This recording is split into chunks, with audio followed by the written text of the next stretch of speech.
जय गुरुदेव। मैं सुजीत धार्मिक ज्ञान A to Z में आपका स्वागत करता हूं। आज हम आपके सामने एक ऐसे घटना को रख रहे हैं जिनसे आप यह समझ जाएंगे कि ऋषि भृगु ने भगवान विष्णु के छाती पर लात क्यों मारे थे। एक बार सारे ऋषि मुनियों में सभा हुई और उसमें यह वाद विवाद हुआ कि देवताओं में सर्वश्रेष्ठ देवता कौन है।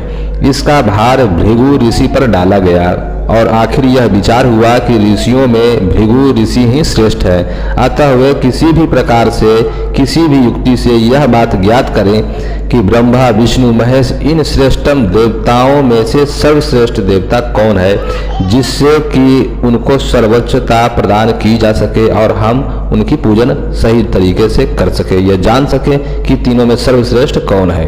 यह बेहद ही कठिन कार्य होता है कि आप छोटा होकर बड़े वृद्ध व्यक्तियों का आप परीक्षा लें, और यही कार्य भृगु मुनि को सौंपा गया था क्योंकि उन्हें त्रिदेवों की परीक्षा लेनी थी।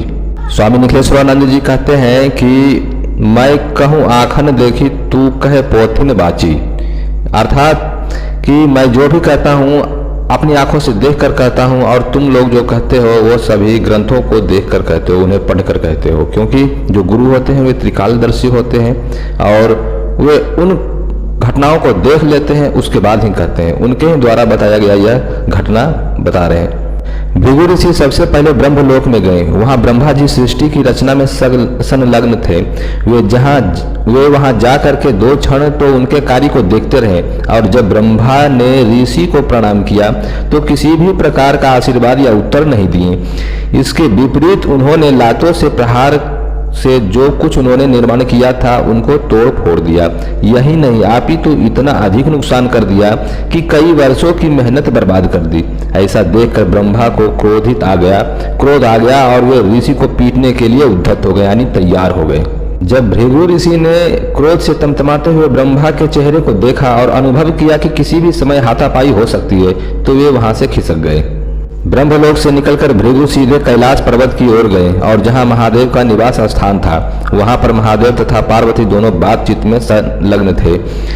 ऋषि ने आओ देखा ना ताओ, वे सीधे पार्वती के कंधे पर चढ़ गए और पार्वती हड़बड़ा कर उठ खड़ी हुई तो ऋषि फिर उचक कर उनके कंधों पर बैठने की कोशिश करने लगे।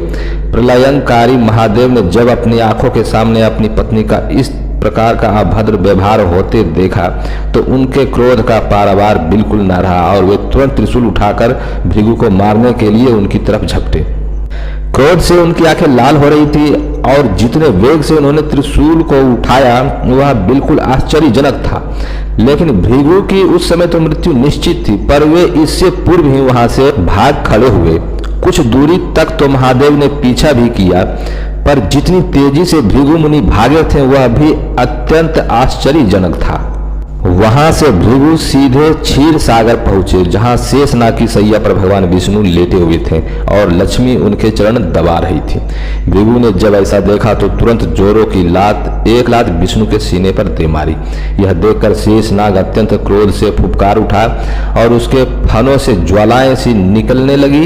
लक्ष्मी एक बार तो हतप्रभ रह गई, पर दूसरे ही क्षण उनका चेहरा क्रोध से लाल अंगारे की तरह दहक उठा।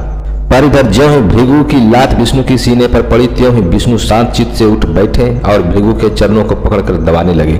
बोले, आपके चरण अत्यंत कोमल है और मेरा सीना अत्यंत कठोर। लात मारने से आपके चरणों को अवश्य ही चोट पहुंची होगी, इसका मुझे दुख है और इसलिए मैं क्षमा प्रार्थी हूँ। कहते कहते उनकी आंखों से आंसू छलछला गए। भृगु उनकी नम्रता के सामने परास्त हो गए। उन्होंने कहा, प्रभु मैं आपकी परीक्षा ले रहा था, वास्तव में ही देवताओं में आप सर्वोपरि है। वह व्यक्तित्व सर्वोच्च नहीं हो सकता जो विद्वान या ज्यादा ज्ञानवान हो। आप ही तो व्यक्तित्व महान हो जिसमें विद्वता के साथ साथ नम्रता भी हो, वही व्यक्ति महान हो सकता है। यह जानकारी अगर आप लोगों को अच्छी लगी हो तो कृपया चैनल सब्सक्राइब करें, वीडियो लाइक शेयर जरूर करें। अंत तक देखने के लिए धन्यवाद।